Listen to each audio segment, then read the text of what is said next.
So under what categories can you actually arrest a person as a private person? Now, when we talk about private person here, we're referring to you who is not a police officer, who is just an ordinary citizen. Maybe you are a lawyer, maybe you are a judge, maybe you are a banker, maybe you are a farmer, maybe you are a school teacher, maybe you are just an engineer, you are just, an ordinary person in society. And right in your presence, someone is committing an offense or something you suspect reasonably so that is an offense. Can you go ahead and arrest that person?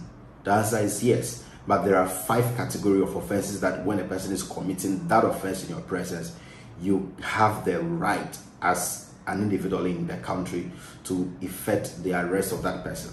So let's look at the 5 categories now. 5 categories under which you can arrest a person you suspect is about to commit a crime or is committing an offense in your presence. Now, all these categories are provided for by a law referred to as the Criminal and Other Offences Procedure Act 1960, which the lawyer will call Act 30. So that law is what provides for the category of offenses under which you can arrest a person without a warrant as a private person.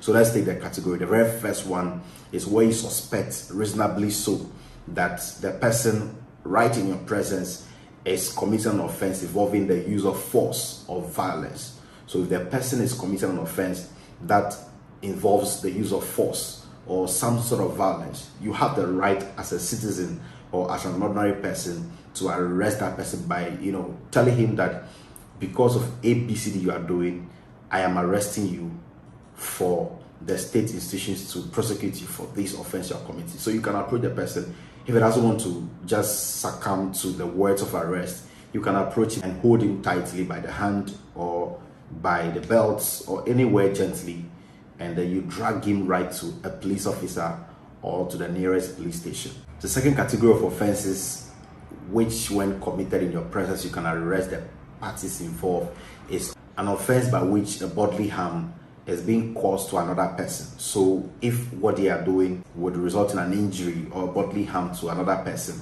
you have the obligation of the law, or you are under duty as a citizen or as an ordinary person in society in whose presence the act is being committed to arrest the party who is suspected of causing the bodily harm to another person. The third category is the offense of stealing or fraud. Stealing is to take something which is not yours or of which you are not the owner. So if you take another person's laptop and you are not the owner of that laptop, you are guilty of stealing.